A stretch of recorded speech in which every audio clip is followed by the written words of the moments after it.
We left off looking at this apartment building by Mies van der Rohe, Promontory Apartments in Chicago, done just after World War II. And we had talked about how, if you know Mies's later work, these are kind of surprising. It's a concrete frame, and instead of the floor-to-ceiling glass that we're used to seeing in Mies's curtain walls, it's a brick spandrel with double-hung windows on top of it. We talked a little bit about how glass developed economically, how industrial improvements in the teens and 20s began to bring its very high prices down. But we also talked about how conservative building codes, in particular what we call prescriptive building codes, which tell you exactly the materials and the dimensions that you need to achieve certain fire ratings, played into the ultimate conception of Promontory and other buildings like it, with requirements for fire-resisting spandrel walls, among other things. In this segment, I want to look both at some improvements in glass technology that happened right around World War II, but also to look at the changes in code that lead to a flourishing of the curtain wall after World War II, particularly after about 1950.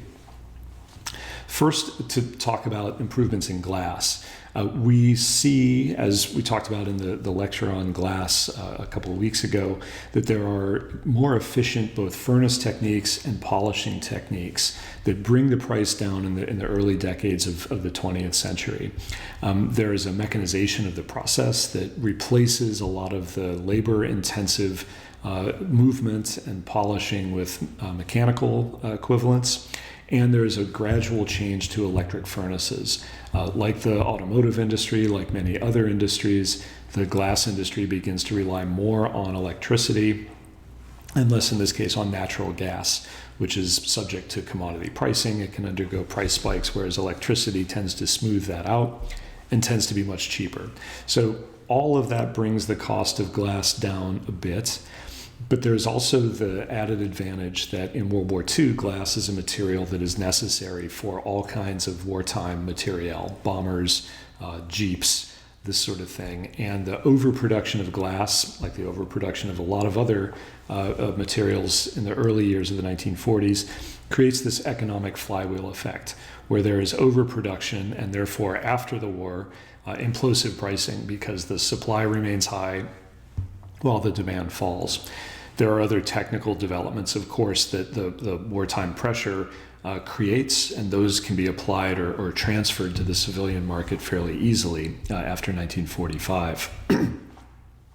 We'll also look at one advance in the performance of glass, namely Thermopane, and a parallel development in heat-absorbing glass that by the end of the 1940s mean that the environmental formula for the curtain wall has changed significantly. These developments in glass go alongside two that affect the interior environments of building. Air conditioning, which we talked about briefly, and in particular its first commercial use in the Milam building in San Antonio in 1922. Air conditioning gradually affects the form of skyscrapers. It allows for much bigger floor plates because you don't need to be near a window if your air is supplied mechanically, if your conditioned air is supplied mechanically. But it also, as we'll see, changes the formula of the skins. Remember when we left off talking about skyscrapers, we were looking at skyscraper skins that had grown more solid, taking advantage of electric lighting to make the environmentally kind of vulnerable windows as small as possible. There's a parallel development in lighting, fluorescent lighting, which creates much more efficient, much cooler illumination, and at the same time offers much longer life for light bulbs. And this means that technically windows could get smaller and smaller, but as we'll see, it's kind of a race between the efficiency of interior fluorescent lighting and the efficiency and what air conditioning offers in terms of how the skins change. The production development that I want to talk about in glass is twin grinding, and then we'll look at these two environmental improvements, insulated glazing and heat-absorbing glass, which, as you can see, all of these are invented in the 20s and 30s, but they don't become commercially viable until after World War II. The twin grinding process is a mechanical process that's developed by a British firm called Pilkington. And basically what it does is it takes the manual grinding process, which involves workers bedding a sheet of unpolished plate glass in a giant turntable, walking the plate, as they say, pressing it into a bed of plaster of Paris with their sock feet, and then letting the machines do their work. Pilkington develops a continuous process called twin grinding, where the ribbon of glass, as it comes out of the furnace, is allowed to cool, and then in a production line that's about 600 yards long, that ribbon of glass as a whole is polished on both sides. And what this means is that the labor that's required to move the sheets of glass or the plates of glass, the labor that's required to fix it to tables, all of that disappears. And instead there's an automated process where glass comes out of the furnace automatically. It's deposited at the other end, perfectly polished by machines instead of labor. It also improves the material efficiency. The machines can do this much more precisely, and they only take about 1 millimeter off of the polished plate, as opposed to sort of a 3/16 or 1/4 of an inch under the old process. Efficiencies in production are matched by efficiencies in performance, and Libby Owens Ford, a company that springs up in Toledo, Ohio, and that does an awful lot of work with the other Ford in Detroit supplying automobile glass, also buys the patent of a Milwaukee refrigeration engineer named Charles Haven. Haven has been doing work with local butcher shops, doing refrigerated cabinets. And one of the problems that they have is the condensation that appears on the surface of glass, where warm air is meeting a cold surface and the water is condensing out. Havens has the idea to seal 2 sheets of glass together around an insulating cavity, at first of dehydrated air and later of neutral gases like argon. Havens develops a rubberized seal that he uses to bond the 2 sheets of glass together. He then replaces the air inside that cavity with dehydrated air, zero humidity air, with a hypodermic needle, seals the hole, and you have a sheet of glass that not only has twice the insulating power, right, 2 layers of glass, but because of that air layer in between, can triple or even quadruple the insulating capacity of glass. It's still not great, but it's much, much better than if you were simply using a single thickness of glass. And Thermopane catches on. It goes to market in 1937. Unfortunately, the first generation fails. The natural rubber that's used to seal the glass together is vulnerable to thermal stresses. As the warm sheet of glass expands and contracts, it tends to crack the rubber, humidity gets in, and condensation forms on the inside of the panes. Libby Owens Ford and Havens eventually come up with another way of doing this, a more permanent, what they call a bond hermetic seal. It's really just a soldered aluminum seal that separates the 2 sheets of glass and isn't vulnerable to the kinds of thermal expansion or cracking that rubber was. This takes off. It's used in World War II in the cockpits of fighter jets, or fighter aircraft, that allow pilots to see through their cockpit without interference from condensation. And the experience that Libby Owens Ford gets in making Thermopane for this sort of advanced application transfers very quickly, as we'll see, to commercial and residential construction. The other half of the equation is to do something about the glare that comes through large panes of glass or large windows. And there's another technology known as heat-absorbing glass, which is basically high iron glass in which iron oxide is added to the mix in the furnace, and that iron oxide then absorbs infrared light. The resulting product is called Solex. It's used initially in automobiles where you get hot cars on summer days, which makes sense, but gradually ends up being used architecturally as well. The building on the right is the Equitable building in Portland by Pietro Belluschi. It's done in 1948, and you can see that it is both insulated glass, 2 layers of glass, and 1 layer of those is Solex. Heat-absorbing glass has this very characteristic blue-green tint that we often think of as being sort of part of the color palette of buildings of the 1940s and 1950s. But actually what's going on there is you're watching the high iron glass at work. The glass is absorbing the red light that's coming from inside the building, in our case, right, looking at the outside, the light's coming from inside the building. The red light is getting trapped by the glass, and all we're seeing come through is the blue and green portion of the spectrum. The Equitable building is very advanced in a number of ways. It not only is the first building to use insulated glass and Solex on a skyscraper application, it also extensively uses aluminum, which we'll talk about in a little bit. That makes it very unusual because in 1948, the state-of-the-art is still steel, to wrap glass and to use it as a go-between between the skin of the building and the structure. A more typical curtain wall is this one. This is one of the earliest steel and glass curtain walls designed by Ilio and Eero Saarinen for a science building on the campus of Drake University in Des Moines. If you look on the right, you can see that the sections are very clearly made of what's called break-shaped steel. So taking sheets of steel, putting them into a brake press, and building the kind of mullions by bending the sheet steel in various directions. As you can see, steel has the advantage that it can be rolled very thin. So steel sheet, to start with, you're dealing with a very efficient material.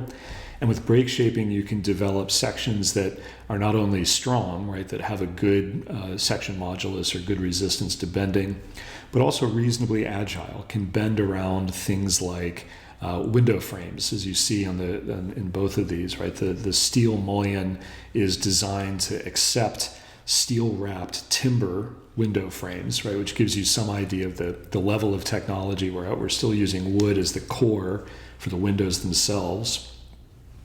But the break-shaped steel mullions are doing the work of taking the load of the glass, both the gravity load and the wind load that's going to be on it, and transferring those to the structure behind. Eero Saarinen goes on to develop steel and glass curtain walls even further. The General Motors Technical Center, which he does from 1947 to 1956, features an all-steel structure and a steel curtain wall that takes insulated glass and again uses rolled steel this time to take the loads that are on the glass, gravity and wind, back into the structure. This drawing from Ed Ford's book, The Details of Modern Architecture, shows how this works. The insulated glass is contained within a steel channel. That steel channel is welded to bar stock, the long, narrow rectangles that frame each window. The bar stock is then attached by a break-shaped piece to the twin channels that are behind it. All of those pieces are designed first to grip the glass, and the grip often uses a sealant like putty or something to mediate between the steel and the fragile glass itself. The bar stock is taking the wind load that is on the glazing, but also the weight of the glass itself. It's transferring it back into the double channel structure labeled A. This is a reasonably effective way to use industrially produced steel as a kind of kit of parts to get down to the scale of the glass, right? The kind of finesse that the glass requires to hold it. The glass has to be handled carefully because it's subject to local stresses and to breaking, but these are reasonably effective. Maybe the most well-known, but also the most problematic of these steel and glass curtain walls is on the east and west facades of the United Nations building in New York. Here, as you can see, the glass is perched atop a spandrel. These buildings almost universally still have that spandrel wall, the fireproofing wall, but it's combined with, in this case, an air conditioning cabinet, which sort of conceals it from inside. You can see that the glass itself is held within these steel frames. The United Nations used Solex, but did not use insulated glass. You can see that the air conditioning is there to deliver dehumidified, tempered air up against the inside surface, a way of preventing some of that condensation. But you can also see that the window is operable. And this was a concession to delegates from countries that were used to operable windows. They wanted control over their own environment. And it proved really to be one of the curtain wall's downfalls in this case. The curtain wall leaked, and it was also vulnerable to east and west sun. Even with all of that Solex, the offices within became intolerably hot. Worse, the iron in the Solex absorbed so much of the sun's heat that the glass expanded. And without the flexibility that glass needs, steel being a relatively rigid material, a lot of the glass windows in the UN building cracked. So this was both proof of concept, but also a sort of warning about the kind of unforeseen hazards in using lots of new technology together. So with all these improvements in glass as a material, building codes followed, not exactly closely behind, but followed a few steps behind maybe. You will again notice that the United Nations and some of the other buildings we've looked at so far still have this spandrel wall that sticks up. And the arrival of so-called performance-based codes eliminated things like that spandrel. Here is Chicago's code from 1951, a hard-fought revision to the 1941 code. And you can see that the code now has a chart that tells you how many hours each type of wall needs to have. It doesn't tell you what it has to be composed of. That is up to you, the architect, or you, the client, to go figure out what materials you can use. This spawns a whole industry of testing. Underwriters Laboratory, for instance, expands many, many times its size once performance codes come into play. They're based originally in Chicago. They move to a campus the size of a small city in the suburbs once they're contracted to do all of the testing that goes into performance-based compliance. But you can also see, if you look closely, that the code is starts to be much more liberal. If you look at the bottom, type 1, the exception D, exterior non-bearing walls only need 1 hour of fire resistance. And in Chicago, there are further exceptions that basically allow you to put a window in a 1 hour wall that faces a street that is of infinite size. And so the code sort of very, very quietly legislates the possibility for all glass walls, right? That eliminates the last bit of masonry that the code requires. 17 days after the Chicago Building Code passes, Mies van der Rohe's office gets a permit for the apartments at 86880 Lakeshore Drive, the original quote-unquote glass boxes, or the glass houses as they're known when they open. Construction of these takes a year and a half or so, but even in the early kind of marketing materials that you see on the left, the idea is that these will be the first residential high-rises to have floor-to-ceiling windows. They take advantage right away of the exceptions, the sort of loopholes that are in the Chicago Building Code. 86880 are widely known for many reasons, but the curtain wall is really, I think, the most significant piece of their achievement. Mies details the curtain walls to be prefabricated. They are all made of steel. You can see a steel bay being lifted on the right. You can see that it's being welded onto a steel frame that carries concrete floors. And on the far right, you can see that once all that steel is in place, workers come in and they push aluminum framed window units into the steel substructure.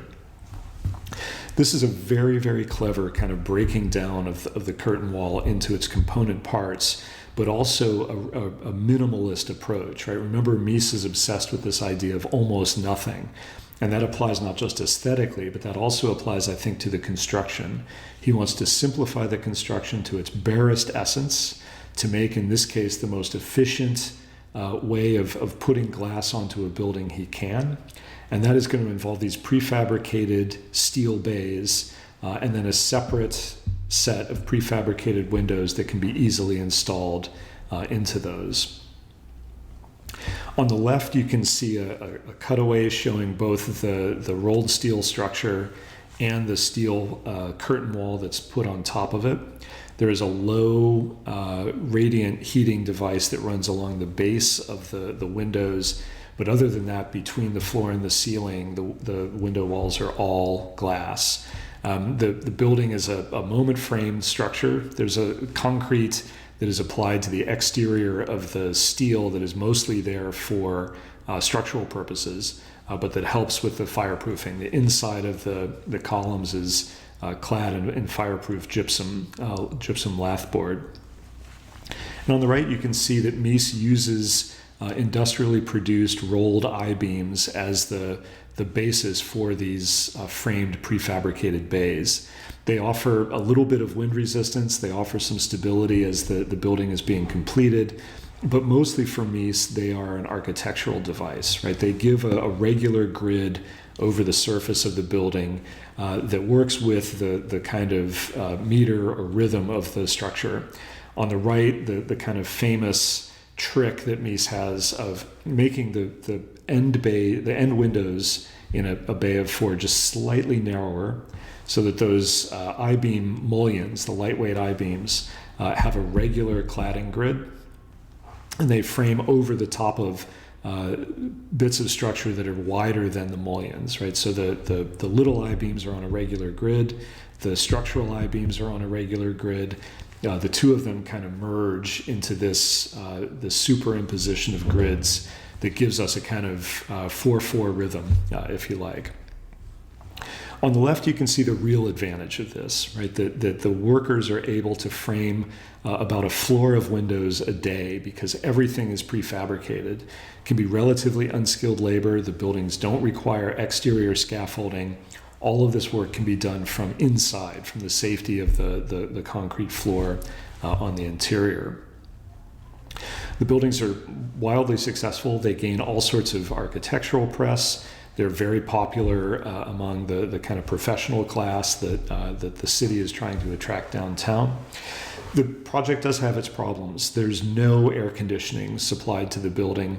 Air conditioning is still kind of a luxury in the residential market in 1952. None of this glass, however, is either heat absorbing or insulated. And so the buildings get very, very hot, not only in the summer, but even in the winter. And over time, what you see is packaged units, window units, being installed to make the apartments within a little more tolerable. Mies would learn his lesson. His subsequent high-rises, residential and commercial, were all air-conditioned, in addition to having floor-to-ceiling glass. The era of the steel and glass curtain wall produces some of the earliest and kind of paradigmatic glass boxes.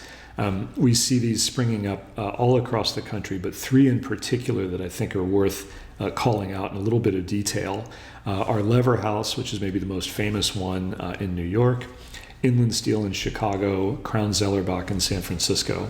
These are all designed by the same office, Skidmore, Owings & Merrill, but they're designed by 3 different Skidmore, Owings & Merrill offices. Lever House by Gordon Bunshaft in New York, Inland Steel by Walter Netsch, and then Bruce Graham in Chicago, and Crown Zellerbach, which is done by the San Francisco office, which includes some of the people who would go on to work on Inland Steel.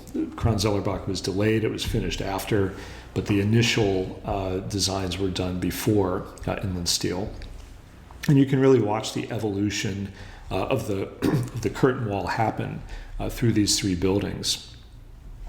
Plans on the left are chronological design-wise, so Lever House, Crown Zellerbach, Inland Steel.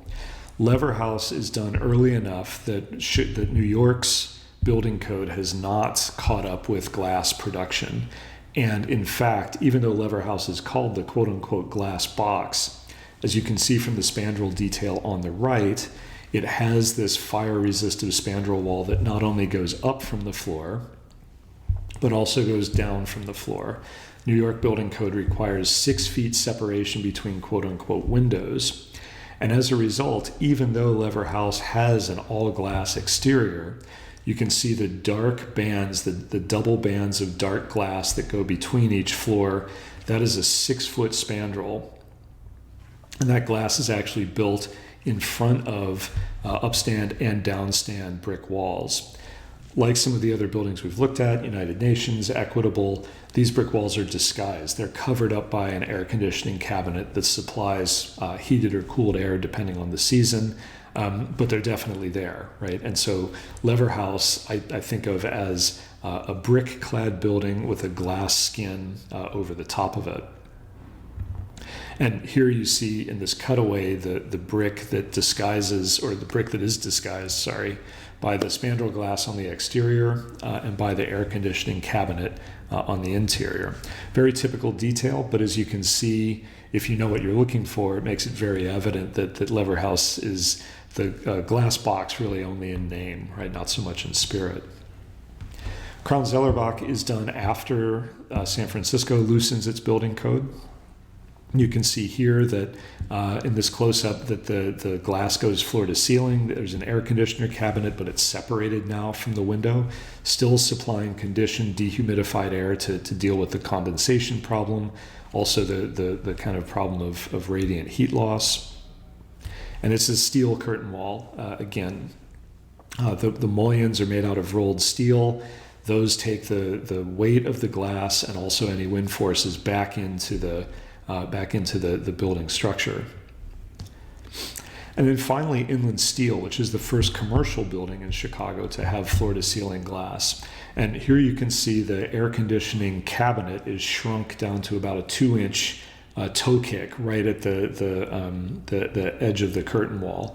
It's supplied with conditioned air through holes in the concrete deck. And that provides, again, a cushion of dried, conditioned air against the glass surface. If you look closely, you can see that Inland is double glazed, uses Solex heat-absorbing glass, and it has vertical blinds behind it that enable workers inside to control the amount of sunlight coming in. It's kind of the inverse of the Mies 860-880. It has its structure on the outside, which keeps the columns out of the office floors. So the office floors can be perfectly clean, right? Perfectly rectangular. But it does the same thing of shrinking the windows on the end of the bay so that you get both a consistent cladding grid and a consistent structural grid. Uses stainless steel for all of its cladding, a way to advertise the product that the company within was promoting. And as you can see here, the double glazing goes all the way to the floor, or at least to a toe kick at the floor, right? Floor to ceiling glass, much more in the spirit of what a glass box would be, I would argue, than Lever House. And it bears saying pouring an enormous amount of energy onto the interior surface of that curtain wall to make it habitable. Even with the insulated glass, even with the Solex, these buildings required an enormous amount of energy to keep them habitable on the interior. Inland Steel, too, is famous for this service tower, right? All of the guts of the building, the elevators, the fire stairs, all of the vertical shafts are pulled into this giant service tower that it has the sculptural presence off the back. That enabled completely open plan floor plates, and it also started to really celebrate the idea that these buildings are not only structure and skin, but they're also guts, right? That there are also kind of entrails of ductwork, of electricity, of plumbing, of all this stuff that needs some sort of architectural acknowledgement, a theme that we'll come back to in a couple of lectures. Other variations on the glass box include this incredibly elegant building by Gordon Bunshaft and Natalie Dubois of SOM's New York office in 1959, 1961. This is a headquarters for Pepsi-Cola, and you can see that it takes full advantage of glass technology, right? Really, really large sheets of plate glass up to about like 8 by 12 feet in size, held in place by steel mullions and by steel floor covers. And you can see that the floor covers, the horizontals, are held pretty tightly to the structure. They still come up. New York still has a spandrel wall requirement, but this is beginning to get sort of pushed back, that architects are beginning to rebel tectonically, if nothing else, against this very kind of outdated code requirement. Bunshaft, talking about this curtain wall in particular, relates the idea that the curtain wall wants, in Mies's words, to be almost nothing. He says that the effort was to make the metal as thin as possible. An ideal glass wall, Bunshaft says, is one with no metal, but you have to use metal because you need to make the wall strong enough to take the wind load, and you need something to seal the glass against to keep the water out. He says this one, he and Dubois went to great effort to make the wall as simple as possible, right? Almost nothing refers to the aesthetic impact, certainly not to the amount of effort. And just to close out the idea of steel and glass curtain walls, the building that kind of breaks the New York code stranglehold is the Seagram's building, which Mies van der Rohe does in conjunction with Philip Johnson. Seagram's gets a great deal of press for being this incredibly elegant skyscraper. It is done all in bronze cladding. Seagram's has a good bit of money, and they certainly spend it on this building. The mullions that Mies uses are made out of rolled bronze. You can see that now the skin is completely separated from the structure, and you can see too that there is an air conditioning cabinet sitting on top of the structural I-beams. So Mies has learned his lesson from 860, 880, and this building is now pumping, again, dehumidified, conditioned air up against the interior of that skin. Mies took a long time to convert to double glazing or to insulated glazing. So this is single layer glass, not great environmentally. It's tinted though in a color that works with the bronze of the mullions. And you can see that a few years before the code provision disappears from New York, Mies has simply ignored it, and the glass goes floor to ceiling. It's unclear to me how he got away with this. This was a building, though, that the city of New York very much wanted. They wanted the investment in Park Avenue, and I suspect that there were politics involved in Seagram's getting away with not complying with that spandrel requirement. In the final portion of the lecture on curtain walls, we'll look at a new material, aluminum, that comes in and that changes very subtly but in important ways the way these skins get developed and the way they get attached to building structures. We've seen a little bit of aluminum already in the Equitable building. We'll talk about why that building is such an outlier and what it takes for aluminum to become the common metal in curtain walls to replace steel as construction moves forward.